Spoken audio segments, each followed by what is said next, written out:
Hi, my Beekmantown Eagles. Welcome to Miss Woodward Reads. Today is a little different. I'm reading several chapters of a book that is great for students who are in 3rd, 4th, 5th grade who are looking for an interesting and also a heartfelt chapter book. I'm going to be reading Crenshaw today. Crenshaw is written by Catherine Applegate, and if you read The One and Only Ivan and you loved it, she's the same author who wrote that book. That was a great book that was released only a couple of years ago. Crenshaw is a really great book about an imaginary friend, and as funny as that sounds, this imaginary friend Crenshaw really helps the main character get through some difficult times. So when I look at a book, I don't just judge it by its cover. I usually open it up, and inside the sleeve is a little bit about the book. Jackson and his family have fallen on hard times. There's no more money for rent, and not much for food either. His parents, his little sister, and their dog may have to live in their minivan. Again. Crenshaw is a cat. He's large, he's outspoken, and he's imaginary. He has come back into Jackson's life to help him, but is an imaginary friend enough to save the family from losing everything? Beloved author Catherine Applegate proves in unexpected ways that friends matter, whether real or imaginary. So I'm going to read the first few chapters, and if you really like this book, you can find it in the library when you have your library time with Miss Banker. Chapter 1. I noticed several weird things about the surfboarding cat. Thing number 1, he was a surfboarding cat. Thing number 2, he was wearing a t-shirt. It said, "Cats rule, dogs drool." Thing number 3, he was holding a closed umbrella, like he was worried about getting wet, which when you think about it, is kind of not the point of surfing. Thing number 4, no one else on the beach seemed to see him. He'd grabbed a good wave, and his ride was smooth, but as the cat neared the shore, he made the mistake of opening his umbrella. A gust of wind yanked him into the sky. He missed a seagull by seconds.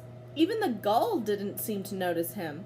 The cat floated over me like a furry balloon. I looked straight up. He looked straight down. He waved. His coat was black and white, penguin style. He looked like he was heading somewhere fancy in a hairy tuxedo.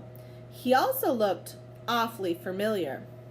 "Crenshaw," I whispered. I glanced around me. I saw sandcastle builders and frisbee tossers and crab chasers, but I didn't see anyone looking at the floating, umbrella-toting surfer cat in the sky. I squeezed my eyes shut and counted 10, slowly. 10 seconds seemed like the right amount of time for me to stop being crazy. I felt a little dizzy, but that happens sometimes when I'm hungry. I hadn't eaten since breakfast. When I opened my eyes, I sighed with relief. The cat was gone. The sky was endless and empty. Whap! Inches from my toes, the umbrella landed in the sand like a giant dart.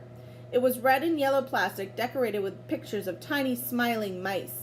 On the handle, printed in crayon, were the words, "This bumbershoot belongs to Crenshaw."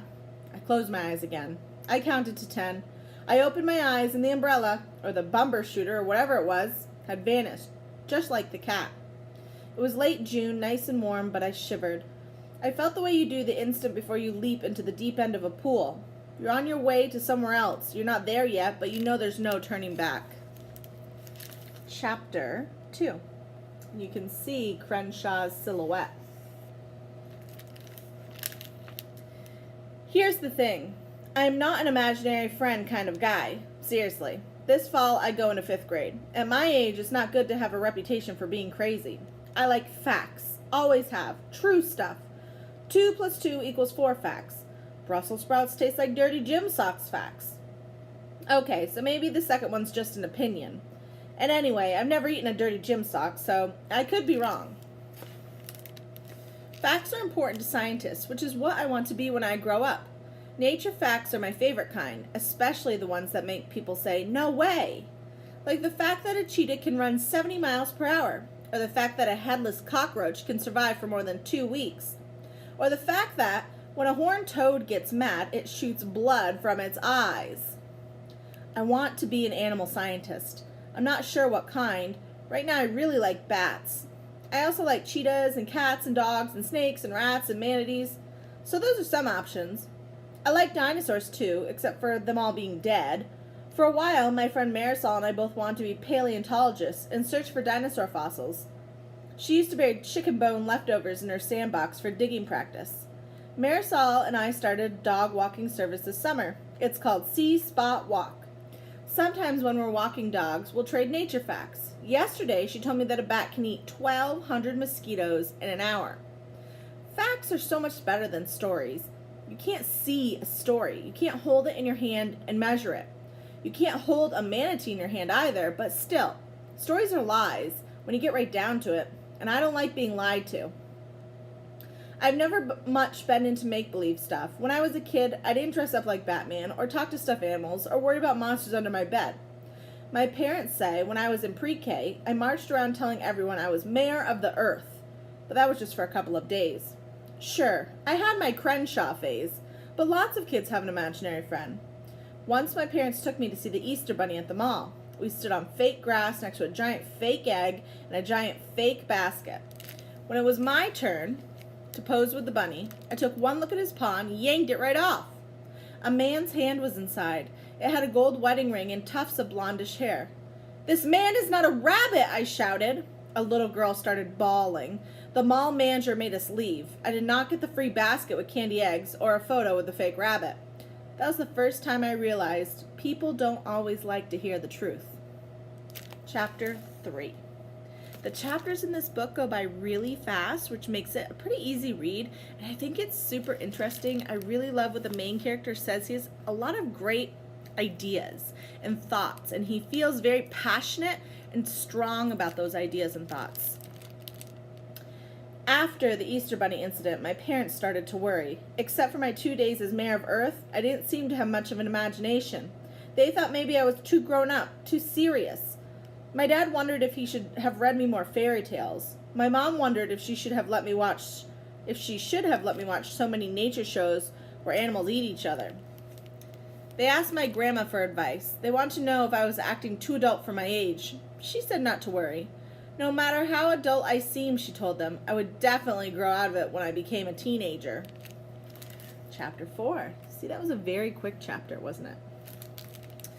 A few hours after my Crenshaw sighting at the beach, he appeared again. No surfboard this time, no umbrella, no body either. Still, I knew he was there. It was about 6 in the evening. My sister, Robin, and I were playing cereal ball in the living room of our apartment. Cereal ball is a good trick for when you're hungry and there's nothing much to eat till morning. We invented it when our stomachs were grumbling to each other. Wow, I would love a piece of pepperoni pizza, my stomach would growl. And then hers would grumble, yeah, or maybe a Ritz cracker with peanut butter. Robin loves Ritzes. Cereal ball is easy to play. All you need are a few Cheerios or even a little piece of bread all torn up. M&Ms would be good too, if your mom isn't around to say no sugar. But unless it's right after Halloween, you probably don't have any. In my family, those guys go really fast. First, you pick a target to throw at. A bowl or cup works fine. Don't use a wastebasket because that might have germs. Sometimes I use Robin's T-ball cap, although that's probably pretty gross too. For a 5-year-old, that girl can really sweat. What you do is throw your one piece of cereal and try to make a basket. The rule is you can't eat the piece until you score. Make sure your target's far away or you'll finish your food too fast.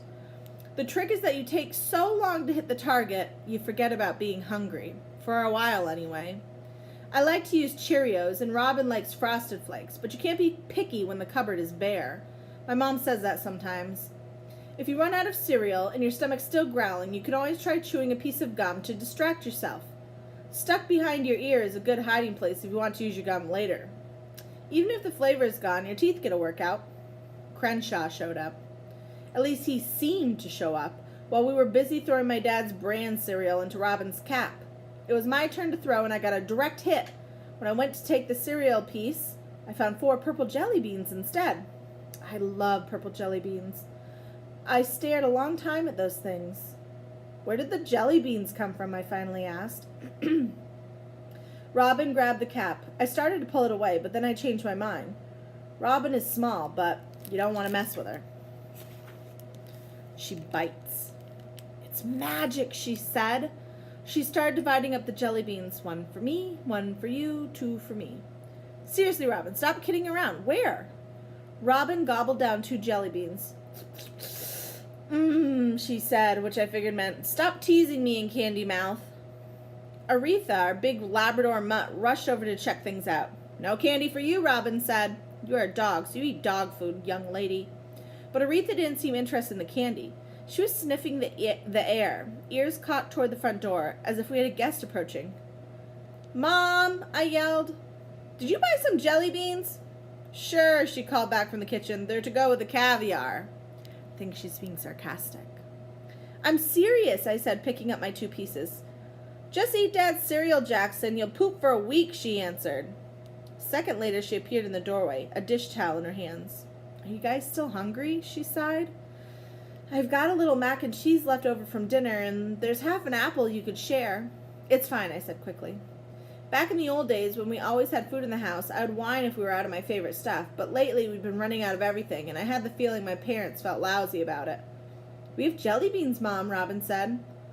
Well, okay then, as long as you're eating something nutritious, said my mom. I get my paycheck at Rite Aid tomorrow, and I'll stop by the grocery store and pick up some food after work. She gave a little nod, like she'd checked something off a list, and went back to the kitchen. Aren't you going to eat your jelly beans? Robin asked me, twirling her yellow ponytail around her finger. Because if you want me to do you a big favor, I guess I could eat them for you. I'm going to eat them, I said, just not yet. Why not? They're purple, your favorite. I need to think about them first. You are a weirdo brother, said Robin. I'm going to my room. Aretha wants to play dress-up. I doubt that, I said. I held the jelly bean up to the light. It looked harmless enough. She especially likes hats and also socks, Robin said as she left with the dog. Don't you, baby? Aretha's tail wagged. She was always up for anything, but as she left with Robin, she glanced over her shoulder at the front window and whined. I went to the window and peered outside. I checked behind the couch. I flung open the hall closet. Nothing. Nobody. No surfing cats. No Crenshaw. I hadn't told anybody about what I'd seen at the beach. Robin would just think I was messing with her. My mom and dad would do one of 2 things. Either they'd freak out and worry I was going crazy, or they'd think it was adorable that I was pretending to hang out with my old invisible friend. I sniffed the jelly beans. They smelled not quite grapey, in a good way. They looked real. They felt real. And my real sister had just eaten some. Rule number 1 for scientists is this. There's always a logical explanation for things. I just had to figure out what it was. Maybe the jelly beans weren't real, and I was just tired or sick, delirious even. I checked my forehead. Unfortunately, I didn't seem to have a fever. Maybe I'd gotten sunstroke at the beach. I wasn't exactly sure what sunstroke was, but it sounded like something that might make you see flying cats and magic jelly beans. Maybe I was asleep, stuck in the middle of a long, weird, totally annoying dream. Still, didn't the jelly beans in my hand seem extremely real? Maybe I was just hungry. Hunger can make you feel pretty weird, even pretty crazy. I ate my first jelly bean slowly and carefully. If you take tiny bites, your food lasts longer. A voice in my head said, never take candy from strangers. But Robin had survived. And if there was a stranger involved, he was an invisible one. There had to be a logical explanation, but for now, the only thing I knew for sure was that purple jelly beans tasted way better than bran cereal. And then we go on to chapter 5, so I'm going to stop there. If you really like this book, you can check this out at the library with Miss Banker. I thought that last chapter was really interesting, but also kind of sad. Why were they playing that game? Why were they talking about taking as long as possible? Why were they talking about chewing gum? Their mom seemed sad that she couldn't have food for her children. But she got paid the next day and she's going to go buy groceries. But still seemed like they didn't have much just for the 2 of them. And making up that game seemed to make it a little easier. This book, if you want to figure out if he's really going to find Crenshaw, if Crenshaw is real, how did he make those jelly beans appear? Is life going to get better for them? Or is it going to get worse with Crenshaw? Check this out at the library with Miss Banker. Bye, my Beekman Town Eagles.